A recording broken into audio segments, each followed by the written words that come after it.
So what if Deku had a werewolf quirk? So let's begin. It's in the principal's office that we find Nezu, All Might, and Aizawa. Nezu called both of these pro-heroes to discuss their more than just interesting applicant, Izuku Ulfer. Nezu informs both pro-heroes that this Izuku doesn't exist. All Might is surprised. He asks, "What do you mean he doesn't exist?" Nezu replies with, "Well, whenever looking under the databases, this boy simply doesn't have a record. The latest that anyone by the name of Izuku Ulfer has gone is up to a year ago. And that's not saying much, due to the fact that the boy is merely 16. So that leaves about another 15 years of a blank sheet." All Might is troubled by this. He doesn't know exactly what to say. All he knows is that Izuku isn't who he says he is. Nezu came up with the idea that it might be an alias, since he can't use his true name, and has requested both heroes to come in order for them to help escort the young Izuku to the school so that they may have a nice chat about who he really is. Shota asks exactly what Nezu believes about the boy, and if he has any theories regarding him. Nezu says that he has his suspicions, but he doesn't want to jump to conclusions exactly. But that if push comes to shove, that he's sending Shota specifically for the reason of canceling his quirk if he doesn't, and dragging him to the school if he doesn't cooperate exactly. All Might is disturbed by the idea of having to use force in order to learn the truth of exactly what's going on. Now, Aizawa, he's not entirely against using force on a potential student, especially now that he knows that this supposed Izuku Ulfer isn't a real person, but an alias created to allow this said individual to get into UA. And since there's no records of said boy, there is nothing that says that he's not some kind of spy or villain in disguise. So Nezu asks if possible to bring the boy to the school, since they have his home address on his papers. So they know where he lives, giving them easy access to find him. They both agreed to do so and proceed to get into a limousine, kind of, and to drive into a bad district to find the young Izuku. They get out of the limousine and approach the apartment where Izuku is said to live. When they knock on the door, they hear the sound of rustling inside before being met with a separate applicant going by Ochako Uraraka. They're surprised to see a different applicant living with Izuku. And when Uraraka sees All Might and a scruffy looking man, she takes a step back and is worried as to what the number one hero and a weird scruffy hobo are doing at her house. All Might says, "No need to fear, young Uraka. We are not here for nefarious reasons, but we wish to speak to your, I guess, roommate?" She tilts her head and asks, "You mean Izuku?" All Might pipes in with a, "Yes, young Izuku. We wish to have a word with him at UA." Uraka is kind of disturbed by this and asks if she can go as well to be there with Izuku. Now, the pro heroes don't exactly know what to do in this situation.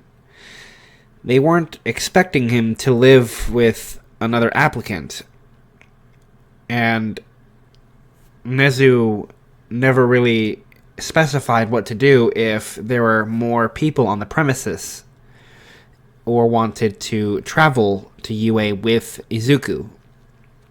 So they reluctantly accepted and told her that she may go, as long as Izuku comes as well.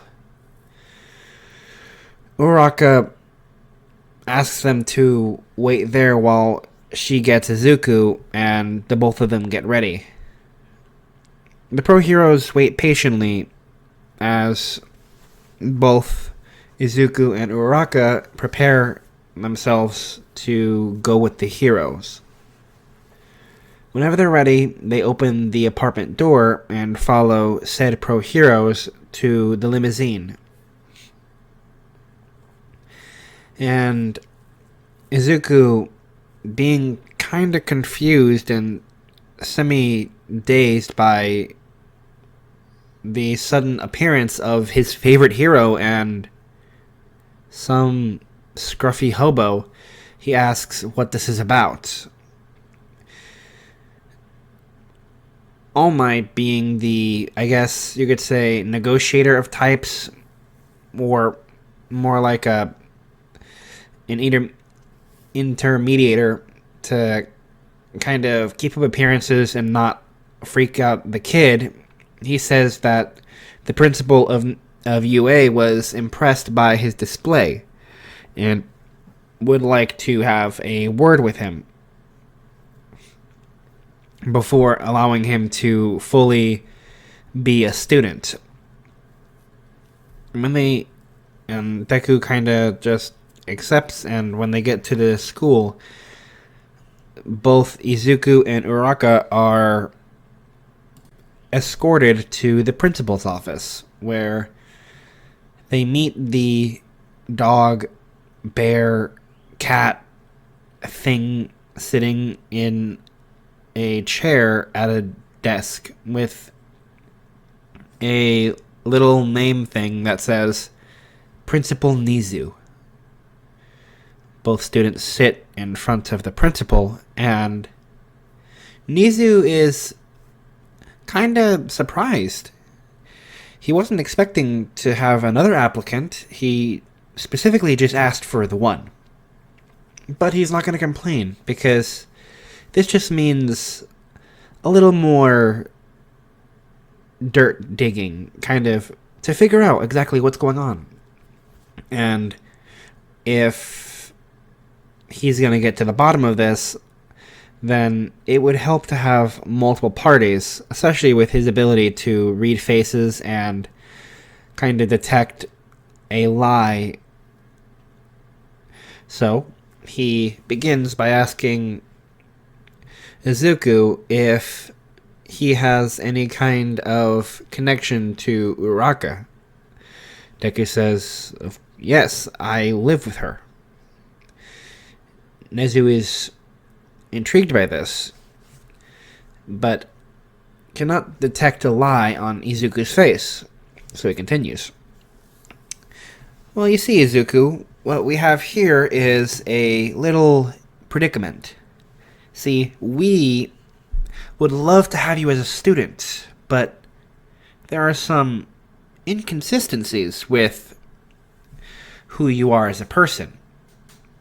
See, I'm pretty sure that you thought you were being very clever by trying to get yourself a high school diploma, not thinking that we would look into your background. But you see, the thing is that a background goes a lot further than just 1 year. And according to our records, there is no such thing as an Izuku Ulfer. Deku gets very, very tense and raises his guard a little bit and moves his body into a defensive position, expecting that he's going to be attacked from behind by Eraserhead. Nezu smiles and says, "Calm down, dear boy. We're not going to hurt you. We just want to know why you go by an alias instead of a real name, and why we have only 1 year on you. Because as far as our systems can tell, you don't exist. You only started existing about a year ago. And from your body mass and structuring, I can only assume that you are 16, as it says in the papers right here. So, we would like to know exactly who you are, boy. If you answer our questions honestly, we promise not to hurt you. But if you resist, we will have to learn the answers by force. You are a promising young man, and I don't want to lose you as a student. But if you pose a threat to my school, then I will have no choice." Izuku sighs, and in the corner of his eye, he sees Uraraka looking at him, very worried. Deku takes a deep breath, then proceeds to tell Nezu that not even he knows or remembers what his last name really is. He just learned a little bit of Old Norse and decided to use Ulfr as a last name since his quirk is a werewolf quirk.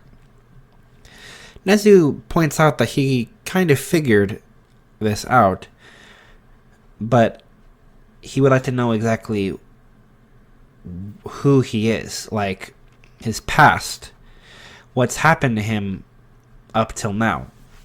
Izuku, being very uncomfortable, starts to tense up before Uraraka very gently grabs him by the hand, and when he looks into her eyes, she responds with, "No matter what happens, Deku, I promise that I will be here for you no matter what.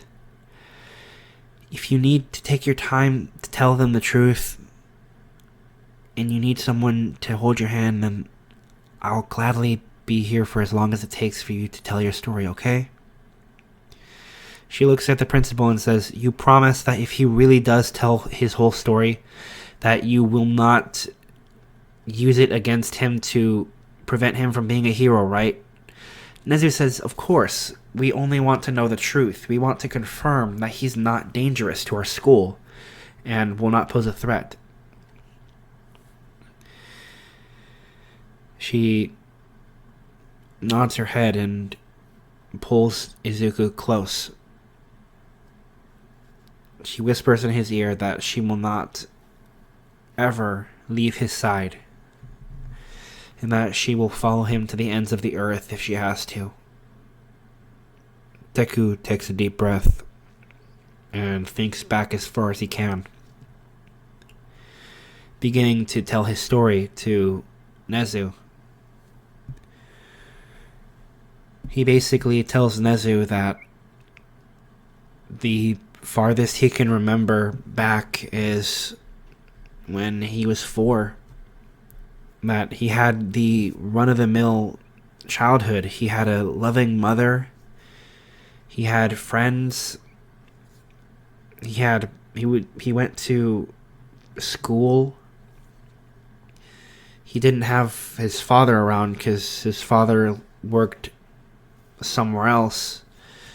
And that one day he got his quirk, and his mom dumped him into a forest and abandoned him because he assumes that she thought he was a monster.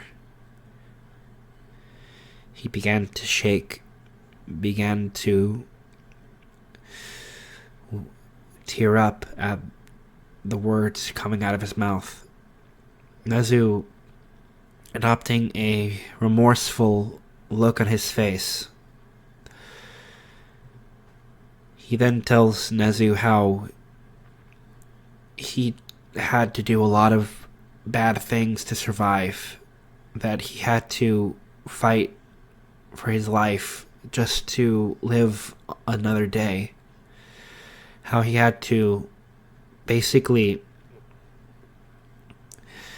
hunt animals, and how he was a vigilante of sorts, trying to help out in the only way his young mind could cope, pretending to be a superhero protecting the weak, but that he suffered a lot of hardships from being attacked by heroes trying to stop him, and that it caused him a lot of pain, caused him a lot of suffering, and how he only survived by fighting and killing and scrounging for scraps that people would throw out. He recalled living in alleyways, going through dumpsters, finding any semblance of something to fill his stomach.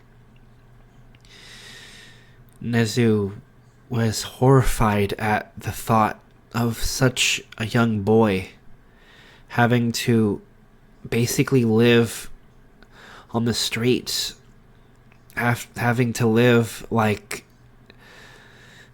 that. He didn't agree with Izuku killing for food, but he could understand that in the situation he was put in, it was survival of the fittest, and that if it wasn't for him doing what he did, that he wouldn't survive. Uraraka clung tight to him to give him any kind of semblance of comfort. He recalled many incidents where he was burned, struck by heroes trying to take him down, and how he always tried to run away and would only fight if it was a life or death situation. He named off a few heroes off the top of his head that he could remember, but more definitively he named a hero that attacked him on his first outing, who burned him thoroughly, who scorched the hair all around his body, and how he only survived because of his healing factor, but how it wasn't as strong as it is now, and how it took days for him to even move normally from the burns. And then he recalled how the night he became a normal person, or felt normal, how he was basically patrolling around the district where Uraraka lived, and how he had found her being assaulted by a man, and how he had basically crippled the man to protect her, and then had to do so again when a robber had broke into her house and basically waited for her to get home to attack her, and how he had to cripple that criminal too. He said cripple, but Nezu knew he was lying on those two specific occasions. But he didn't hold it against the boy. Then he basically spoke of how Uraraka took him in and provided him shelter, provided him compassion and love, something that no one else ever really offered him, something that he wasn't used to. Nezu felt pain in his heart. He felt an ache from an old scar from so long ago begin to bubble up inside of his heart, hearing the poor boy's story of sadness and great loss and pain. What sickened him the most was the fact that his mother had abandoned him, all because of the fact that he had a beast quirk, in essence. Nezu put his hand up and told Izuku that he doesn't have to speak more, that he basically has a rough idea of the rest of his story up until a year ago, and told Deku that he can understand where he's coming from and how he would like to offer Izuku the chance at being a hero still, despite all that he's done, and despite the sins that he now carries on his back from murdering villains. He wishes to give Izuku the chance to be a hero like he wanted. Aizawa is taken aback. He wasn't expecting Nezu to give the boy a chance like this, especially after hearing that the boy had killed villains, something that was greatly frowned upon by the hero society mindset. Aizawa was going to object to this, but the look in Nezu's eye told him that it was a futile argument, and that doing so would only prove to put the boy at a negative mindset of what Izuku or Nezu represented to him. And he gave his word that he would not hurt Izuku as long as he basically complied and told Nezu the whole story and explained exactly what the inconsistencies with his life were. Izuku was happy that someone else decided to give him a chance at redemption, I guess you could say. He was happy that his past wasn't going to define him, and that he was going to get his chance at being the kind of hero that he's always dreamed of. Nezu basically asked the boy if he would mind being a special circumstance to most of the UA rules, whereas he would have to follow certain guidelines because of the fact that he is a killer, but they wouldn't be incredibly restrictive to him. And he asked if Izuku would like to be adopted by members of the staff. Izuku was afraid that he would be separated from Uraka. He said, No, I can't. I don't want to be separated from her.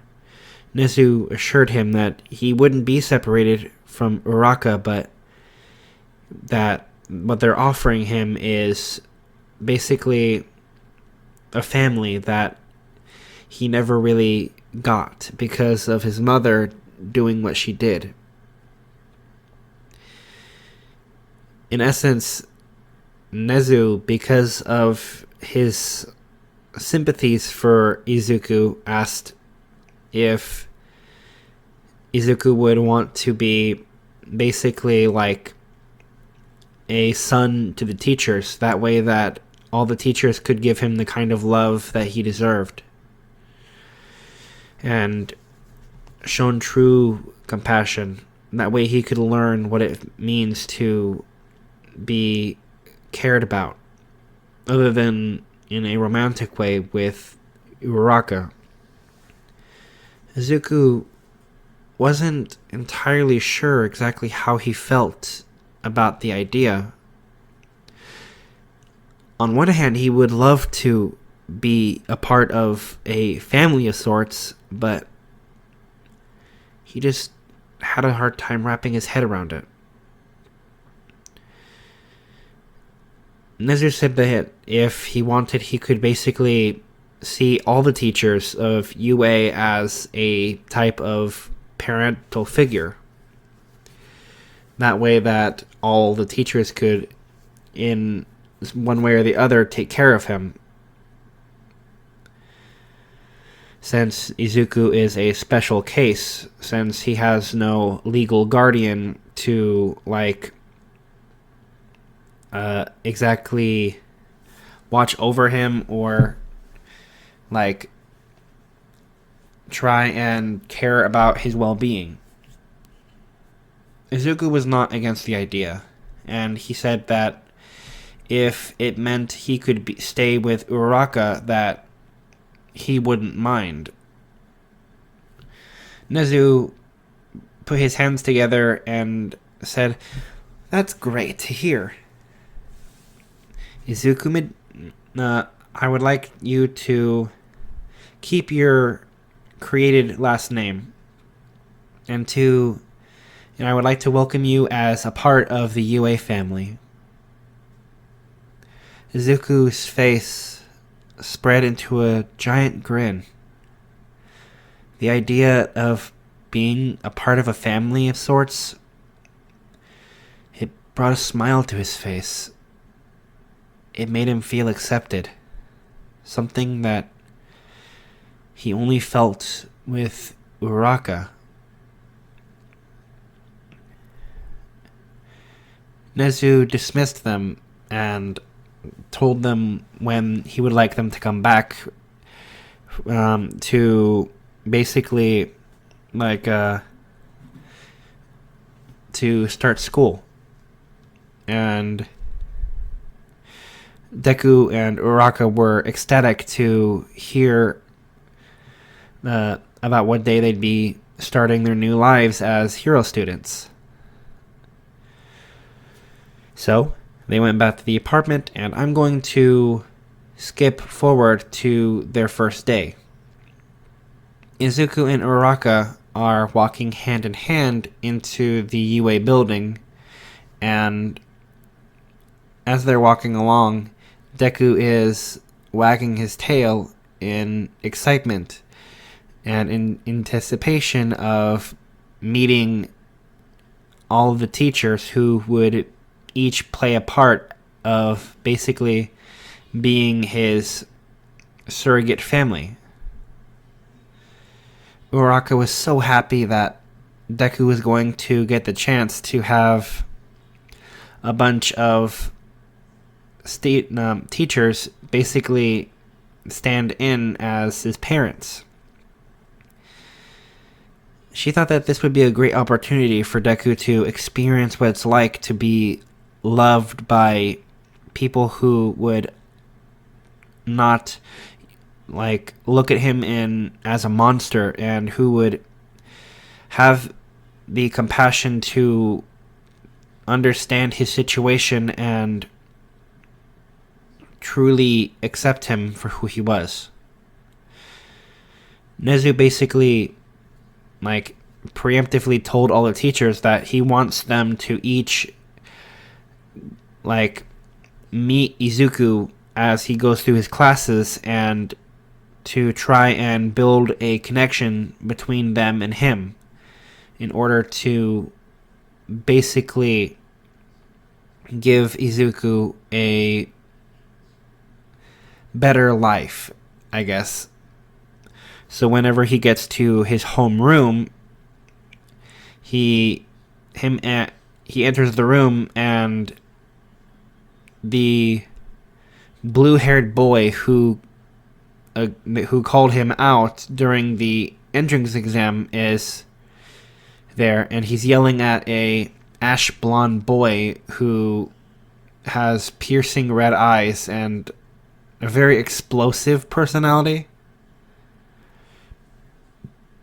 And when Deku sees the ash blonde, he begins to have a flickering memory of the boy, but he doesn't know where he remembers him from, or the look from.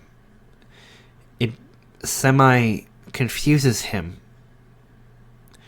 But he walks in and he takes a seat.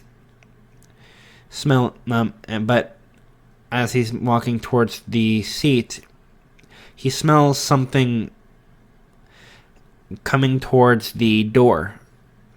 And it smells familiar.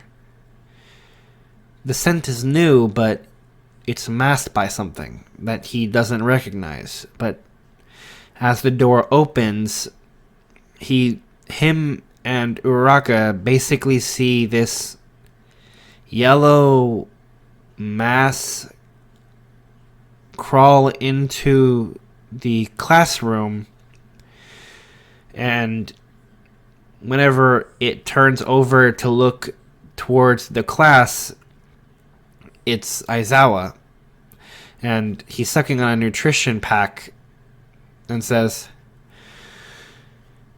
"I'm your homeroom teacher, Shota Aizawa.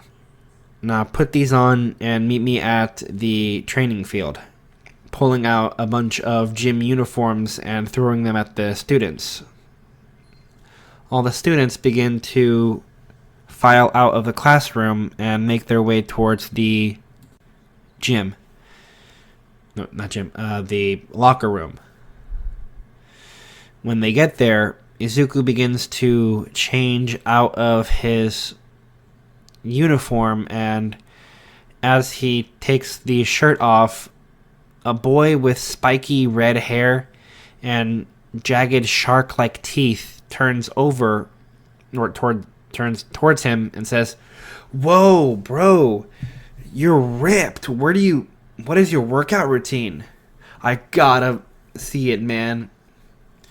Izuku looks at the boy and says that he doesn't really have a workout routine. He just kind of does whatever he can. And the spiky boy says, "Well, whatever you're doing, man, it's working. It's really manly. My name is Eijiro Kirishima, and I'm happy to be a part of the hero program. I hope we do super well." His personality seems very infectious because Izuku can feel himself becoming giddy at the boy's kind of declarations of energy. Kirishima's excitement is making Deku feel excited for some reason, which isn't entirely unexplainable, because usually when you get excited, dogs will get excited, and Deku being a werewolf, he has dog-like tendencies. So he gets really, really excited to meet new people, and that's when he hears like something behind him. Like, it sounds like a very weird nasally boy, and when he turns around, he sees that weird midget with balls in his hair, talking about a peephole. Izuku doesn't know what that is until he talks about looking into the girls' locker room and seeing the girls undress. That's when it kind of clicks for Deku. And he partially transforms his right arm and basically starts to throttle the grape-headed loser, throwing him at the adjacent wall before beginning to take everything that could possibly like block up the hole and shoving it into the hole to prevent the grape-headed loser from trying to peek in again. The weird grape loser then shouts at Deku saying, "What's your problem, man? I was trying to see some boobs." Deku responds with, "You ain't looking in there, you weirdo. You're supposed to be trying to become a hero, not as a teenage sex offender. Not either clean up your act or I do something about you." Basically, Mineta begins to crap his pants at Deku threatening him. They all file out into the training field, and Aizawa basically looks at Deku and says, "Well, Deku, you got the high..." Or he calls him Izuku. "Well, Izuku, you got the highest score of all the applicants, so why don't you throw this ball and see how far you can chuck it? But make sure you use your quirk." Izuku, understanding the instruction given, he transforms his right arm into his hybrid form, rears back the ball as far as he can before launching it into the air, and the ball begins to soar very, very, very far. And all the other students they're looking at that pitch that Deku just performed, and all their jaws drop at just how powerful that throw was. And when Mr. Aizawa turns the phone towards the students, it says that Izuku threw the ball over 1,000 meters. All of Class 1A is hype.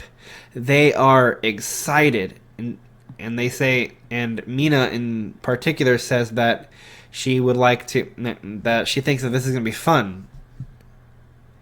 Deku can feel the atmosphere drop as Aizawa turns towards the students with a sickening grin and says, "Oh, fun, you say? Do you think a natural disaster is fun? Do you think that when you become a hero that it's going to be all fun and games, that you get to goof around with your friends all the time? You know what? Just for that, the person coming in last place gets expelled."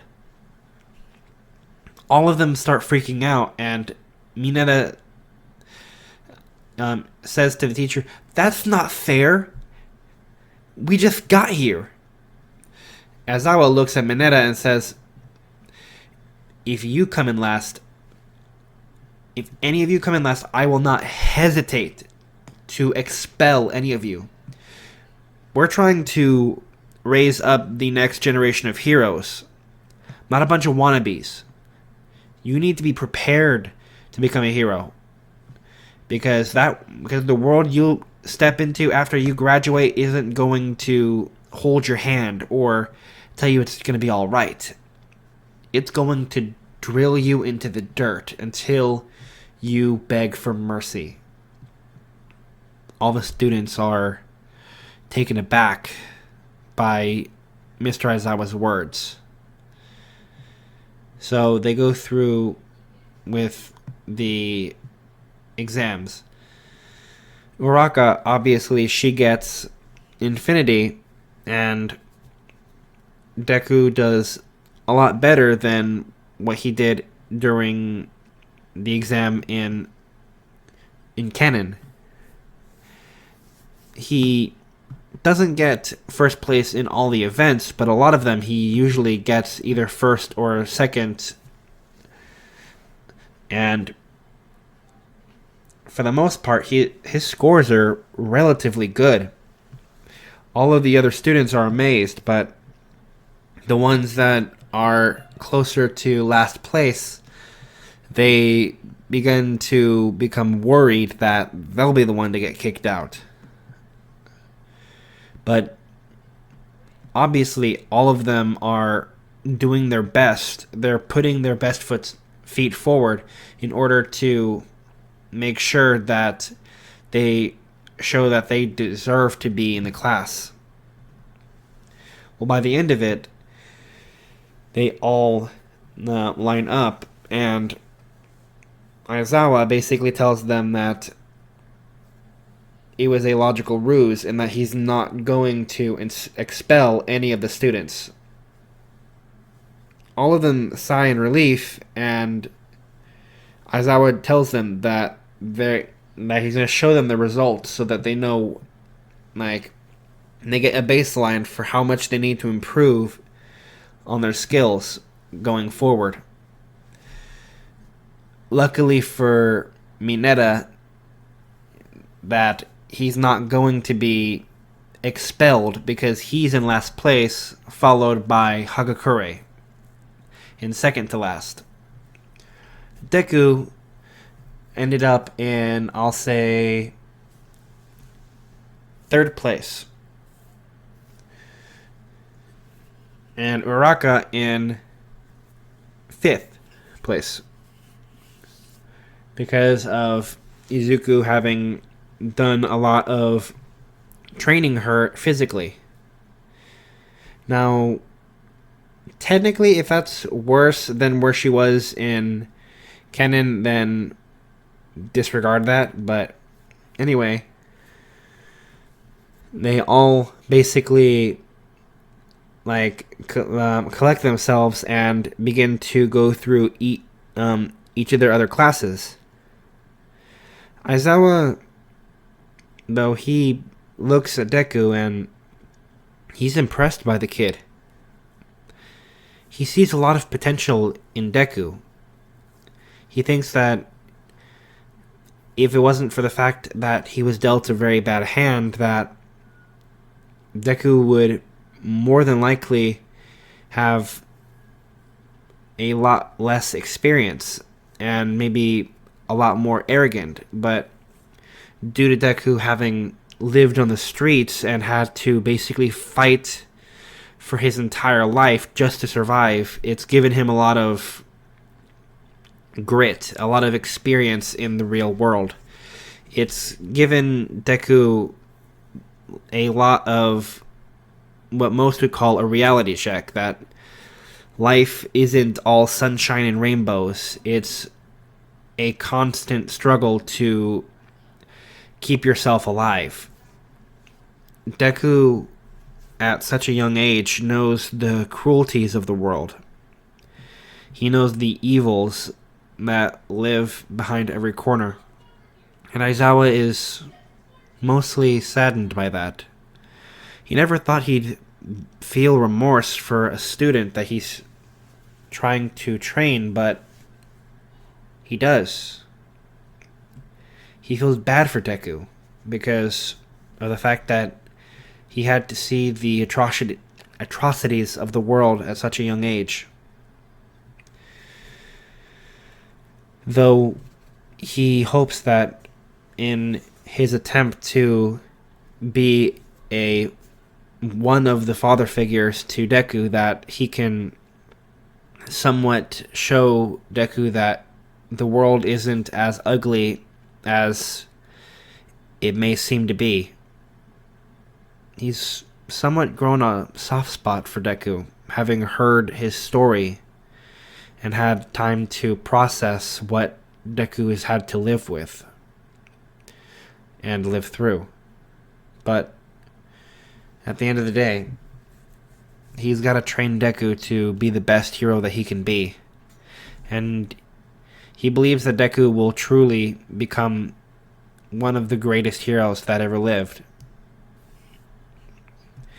Deku and Uraraka go through each of their classes and are amazed at how very wide the variety of teachers are.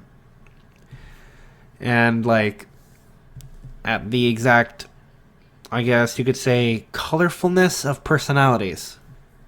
Because Mike, being the English teacher, I think. Then there was Ectoplasm, who taught math. A weird cement man who apparently was the pro hero Cementos, who had taught modern literature. Then Midnight, who was a history teacher. A bunch of very interesting characters. Though, at the end of the day, was the main event, that being All Might, who was the hero course teacher, basically to teach them the basics of being a pro hero, giving them experience with it. So he basically has each of the students get their hero costumes on that they had basically asked the school to make for them. He tells them to go get themselves all suited up, then meet them at training site Gamma. Now, Deku's hero costume would consist of, I'll say, stretchable fiber that changes along with his transformations, basically preventing his clothes from ripping whenever he uses his quirk. It would consist of it looked a lot like his hero outfit, but instead of it being a jumpsuit, it would be more of a pair of skin-tight overalls kind of design with pockets for him to change out different types of gauntlets and for medical supplies. On his wrists would be basic, how do I explain this? A kind of gauntlet on his hand that basically had interchangeable fingers, different fingers for different situations. He had basic claw, a claw attachment. Then he had a digger attachment for whenever he's having to dig through areas, and then he has special gauntlet attachments that allow him to climb on surfaces like walls. Though he would also he wouldn't have the All Might kind of look-alike aesthetic. He'd have a pair of he'd have a collar that would have special earpieces that would reach up and go around his neck, his ears, and then as his ears would shift places whenever he transforms, the earpieces would also stretch to accommodate where his ear placement would be. Then for his feet, he would have transformable soles that would change as his body shifted. He had attachments for those too, to where they could shift between wall climbing, like more grip for whenever he's trying to move from a lot faster. Basically, like it had special things that would grip into the ground, giving him more mobility whenever he's in his full wolf transformation, making it a lot easier for him to make sharp turns at the drop of a hat. So All Might would basically have all the students pull lots in order for them to determine who would be paired with who. And then finally being a secondary lot selection to determine who would go up against who. Izuku, like, looking around for Ochako, would finally see her, and his face would turn pure red as he saw Ochako basically come up to him in her hero costume and would be marveling at how skin tight that costume is. She was kind of embarrassed because she didn't exactly plan properly how she wanted her costume to look and didn't exactly give a lot of detail, so it came out skin tight. Though what Deku found really, really cute was that on her helmet she had special attachments added last minute that gave her little wolf ears. That way that she'd be matching Izuku whenever he's transformed, or whenever he lets his ears and tail out while in his human form. He found the gesture kind of adorable that she would ask them to add wolf-like traits to her costume just so that she could match with Deku. Now, both Uraraka and Deku would be paired together like in canon up against Bakugo and Ida.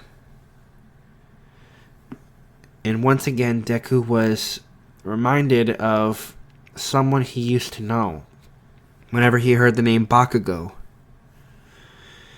It bothered him. He couldn't remember who he knew that had the name Bakugo. He had an image in his head, but it was so faint, so long ago that it was blurred in his mind, and he couldn't remember who it was. But he shrugged it aside and said that he was just basically going to talk to the boy about it later to figure out what's going on. Now, in this story, instead of... Let's see. Actually, you know what? I'll keep it to canon where Deku and Uraraka are the heroes and Bakugo and Ida are the villains. All Might basically tells them that they have to either capture both villains or secure the bomb, and that the villains will get a 5-minute head start to get the bomb and hide it in one of the rooms inside the building, while the heroes basically have to get a map to memorize each of the floors of the building.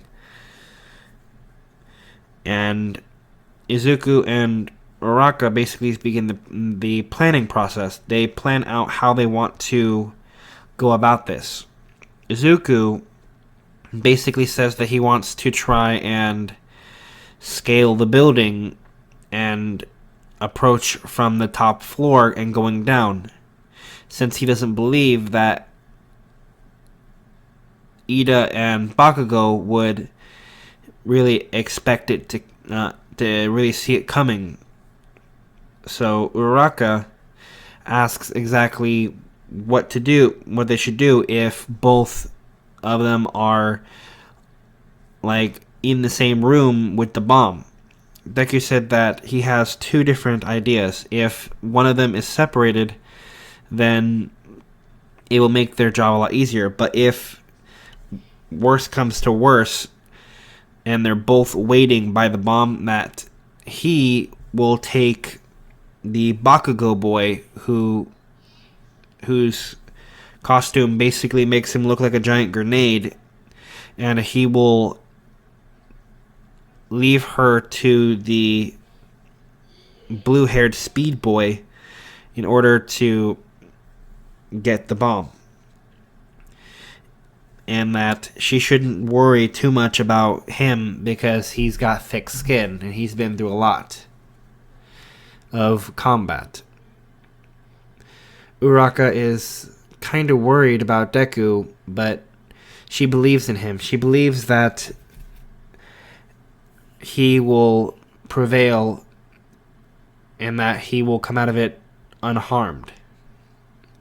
So when All Might tells them that their time is up and that they need to enter the building, Deku giggles a little bit and asks Uraka if she wants to be carried up there or if she wants to ride him up there.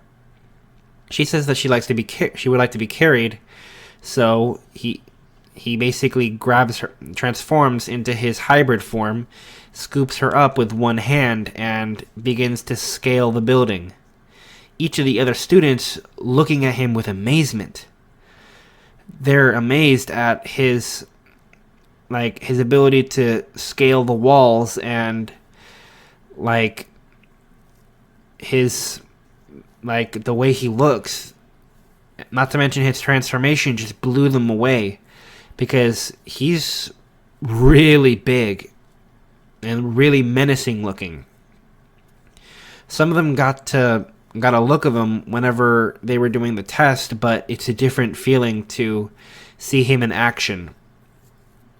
But once they get to the top, the window that's outside the top floor, Deku asks Uraka to basically look through each of the windows and see if she can spot the bomb from the windows. She basically attaches a line to him before eliminating the gravity from herself and scanning each of the windows to see if she can spot the bomb.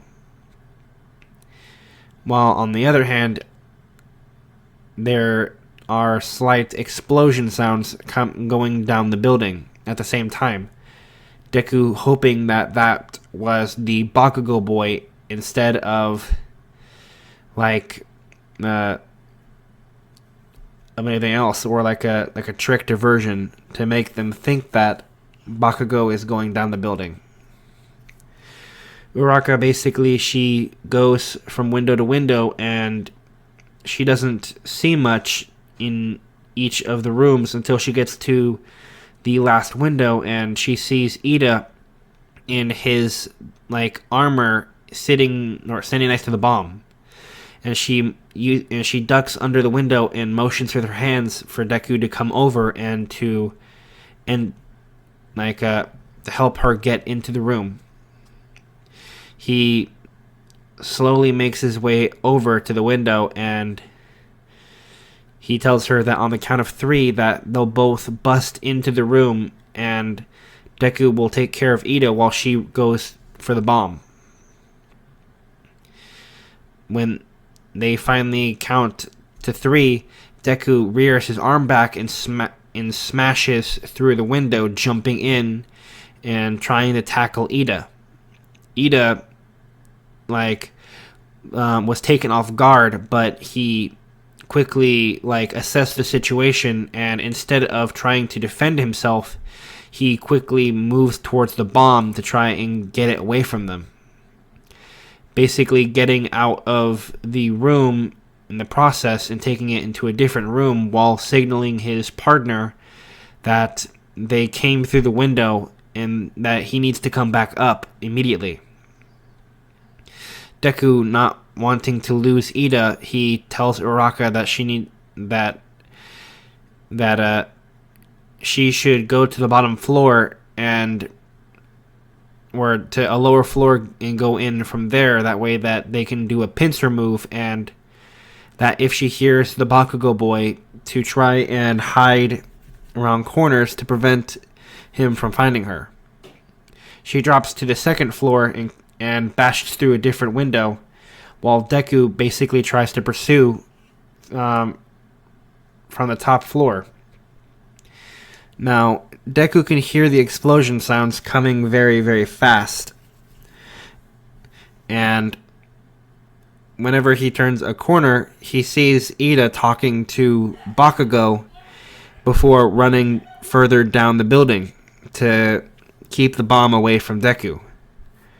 Bakugo, on the other hand, he sees Deku and he is stunned at seeing a giant green wolf standing before him.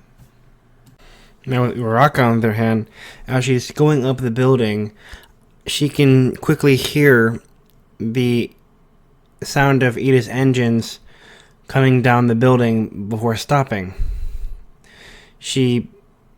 By the time that she gets to the third floor and she's able to look around, she sees Ida in a separate room,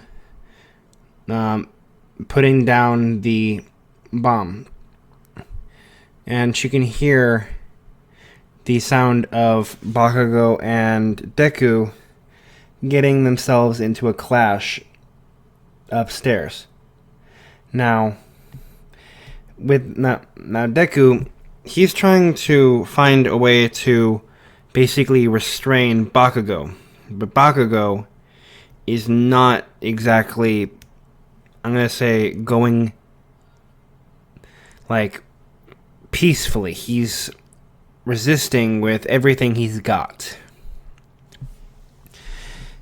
And if it wasn't for the fact that Deku had improved healing, he'd be majorly kind of screwed up a bit right here, because he doesn't remember Bakugo, and not to mention he hasn't grown up with Bakugo, so he has no information on how he fights.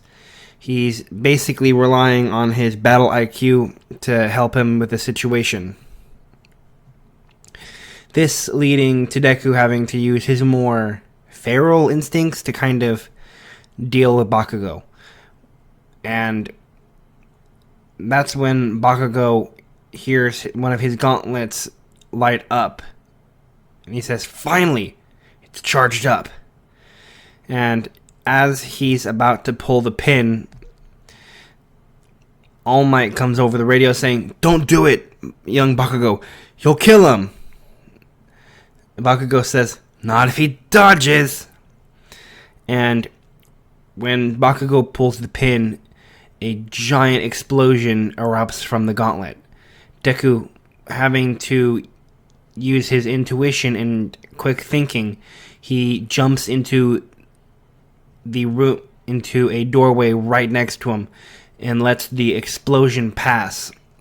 Though in the process, this leads to his tail being severely burned because of him not getting the entirety of his body into the room in time. So his tail is smoking, and he's waiting for Bakugo to basically chase after him, not through the smoke.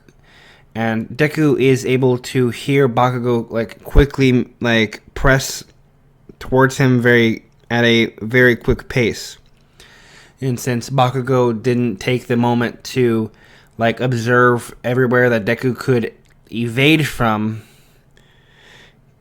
it leaves him in a situation to be vulnerable to attack, whereas Deku jumps out of the room and into the smoke, where he can smell and hear Bakugo and basically pins him down. Though Bakugo is able to shoot off an explosion that knocks Deku into the ceiling. Though Deku spins mid-air and then jumps back towards the ground, basically slamming the entirety of his body into Bakugo before putting his paw to Bakugo's head and extending his claws next to Bakugo's neck, before leaning his head down next to Bakugo's ear and saying, "Surrender. Now." In a very deep, angry, authoritative voice. Bakugo, realizing that he's been defeated, puts his hands up, and Deku quickly transforms back into his human form and wraps Bakugo's hands with the capture tape before running downstairs and finding Uraraka basically trying to capture Ida. While Ida is distracted with all of his attention on Uraraka, Deku comes back out and basically hits the ground, making it shake under Ida's feet before grabbing Ochako and tossing her at the bomb before Ida can react and move it again. This leading to Uraraka doing that really adorable pose on top of the bomb where she's like doing the like hug thing. It's like really cute. And over the speaker system, All Might yells out, The winner of the test is Izuku and Ochako Uraraka. They go out of the building and are immediately given applause by all of the other students in the crowd, telling them that they did a fantastic job. And more specifically, Kirishima begins to go on about how Deku trying to prioritize protecting his teammate and giving her the task of like keeping track with the bomb, while also keeping her from dealing with an opponent whose raw physical skill would probably be too much for her to handle, was really manly. All Might basically asks the students who they believe the MVP was.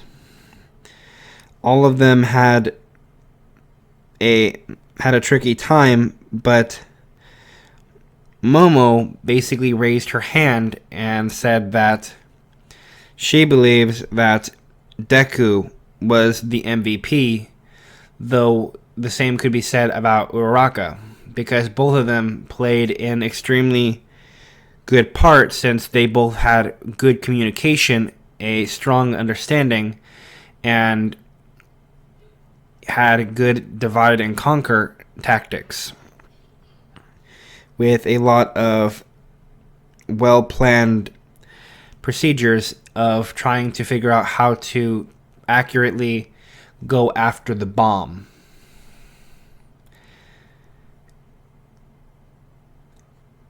It's from there that I'm going to say that the rest of the tests go as canon.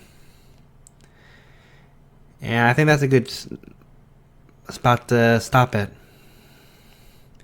I hope you